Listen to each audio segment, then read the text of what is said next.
கிடைக்க செய்கின்றீர்.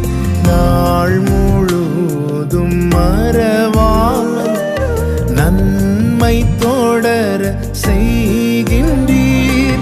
தடைகளை தகர்ப்பவரே, தயவை காண செய்தீரே.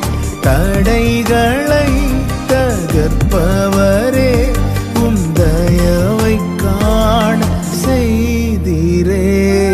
தூளில் இருந்து உயர்த்தினீர், தூக்கி என்னை நிறுத்தினீர்.